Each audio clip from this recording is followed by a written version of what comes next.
Praise the lord. మన ప్రభువైన అయిన యేసుక్రీస్తు నామములో మీ అందరికీ నా హృదయపూర్వకమైన వందనాలండి. దేవునికి స్తోత్రాలు. ఈ సమయంలో మనం ఒక చిన్న టాపిక్ గురించి కొద్దిసేపు డిస్కషన్ చేద్దాం. అదేంటంటే, దేవుడు ఎల్లప్పుడూ ఆశీర్వదిస్తూనే ఉంటాడా? మనుషులు ఎలా ఉన్నా కూడా దేవుడు ఆశీర్వదిస్తూనే ఉంటాడా అంటే, వ్యభిచారం చేసిన, దొంగతనం చేసిన, అబద్ధం పలికిన, బేదలైనటువంటి వారిని, దీనులైనటువంటి వారిని, బలహీనులను దోచుకుంటూ ఉన్నప్పుడు కూడా దేవుడు ఆశీర్వదిస్తూనే ఉంటాడా? అది నిజమా? మనం ఒకసారి గమనిద్దాం. ఒక మనిషి తప్పు చేసినప్పుడు కూడా, అబద్ధం పలికినప్పుడు కూడా, వ్యభిచారం చేసినప్పుడు కూడా దేవుడు ఆశీర్వదిస్తూ ఉంటే దేవుడు ఎందుకు అవుతాడు? మనం తానా అంటే తందానా అంటే దేవుడు ఎందుకు అవుతాడు? మీరు వ్యభిచారం చేసినా కూడా నేను ఆశీర్వదిస్తాను, మీరు దొంగతనం చేసినా కూడా నేను ఆశీర్వదిస్తాను, మీరు అసత్యం పలికినా కూడా ఆశీర్వదిస్తాను అని బైబిల్లో ఎక్కడైనా ఉందా? ఎక్కడైనా రాయించి ఉందా? లేదు. తప్పు చేసిన వాళ్ళని దేవుడు ఎక్కడైనా ఆశీర్వదించినట్టుగా మనం బైబిల్లో గమనిస్తామా?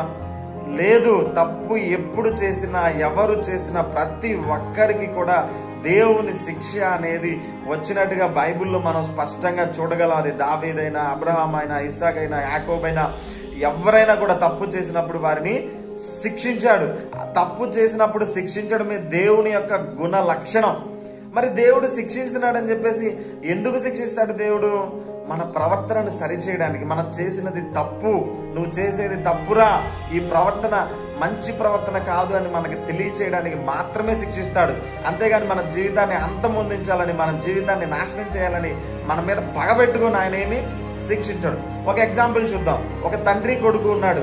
కొడుకు దూరదేశానికి వెళ్ళాడు, లేకపోతే పక్కింట్లో ఒక దొంగతనం తీసుకుని వస్తే సెబాస్టియన్ ఒక 1000 రూపాయలు వాడికి గిఫ్ట్ గా ఇస్తే తండ్రి ఏం ఎంకరేజ్ చేసినట్టు అవుతుంది?